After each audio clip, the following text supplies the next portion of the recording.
So I want to talk a little bit more about action items and kind of setting you up for success and helping you to reinforce that culture of accountability.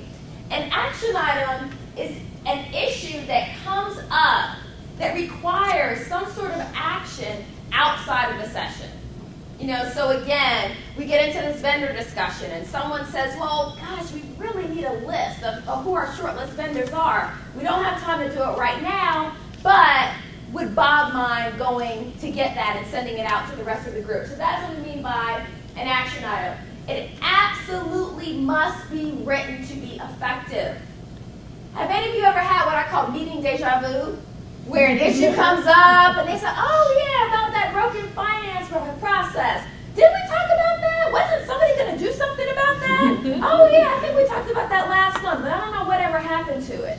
Okay? That's what happens when things are said verbally and they're just out there in the ether. Okay? And that's what we want to try to avoid. So here are some tips about how to assign an action item the right way for ultimate accountability.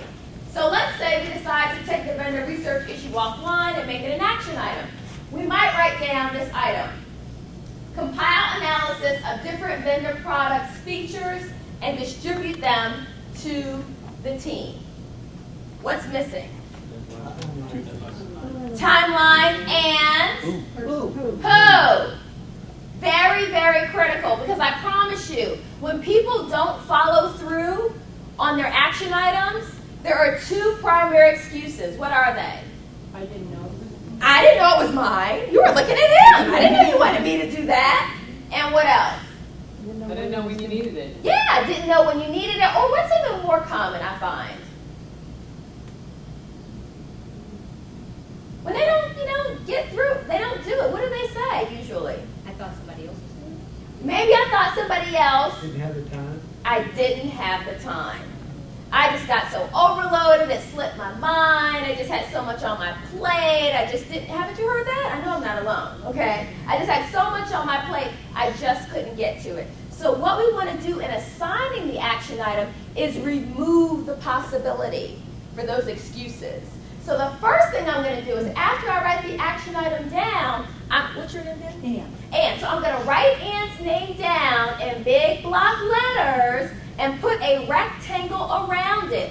Then, this is step 2, I'm going to look into her little beady eyes. And I'm going to say, and so I just want to confirm that you're going to be compiling that analysis and then you're going to be emailing that out to the team. Is that all right with you? Do we need to change that? Is that wording okay? And you see, I kind of check in with her, and I want some sort of verbal or nonverbal acknowledgement. That is very, very key. You need that two-way feedback. Then, step 2, I'm going to turn to her, and I'm going to say, great. I know you're pretty busy. When do you think you can get that out to the team? 2 months. And then I'll wait. We're going to get, I can see you're the difficult one. We're going to get to that in a minute. Let's assume she told me the 16th. So I'm going to write down May 16th. Now, interesting how I did that. I didn't say, as a project manager or the team leader, gosh, I really need to get that done by the 16th. Can you have it done by then? Because that's typically what you hear and what you see. Instead, what did I do?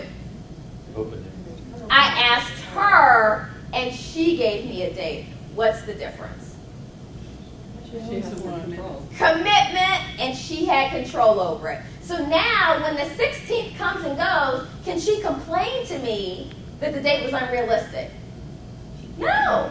Because A, she gave it to me, and B, she gave it to me in front of everybody.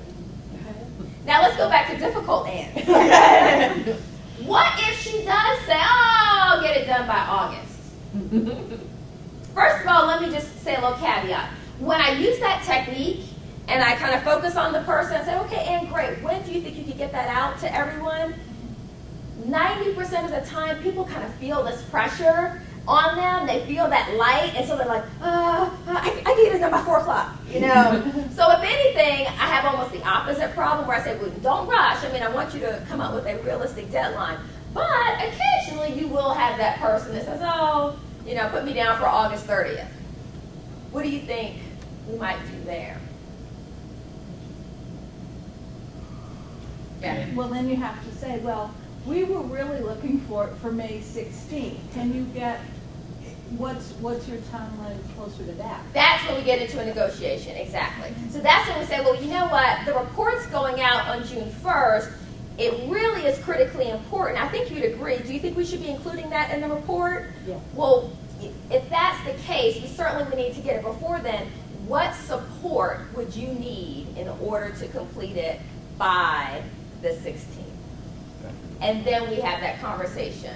And we figure out what all the barriers are. She might say she's got too much on her plate. She needs to be offloaded from her current project. Maybe we need to assign a backup for her, someone who could work with her on it. Maybe she needs some training. There could be a variety of different things, but that's when we get into a little bit of a negotiation.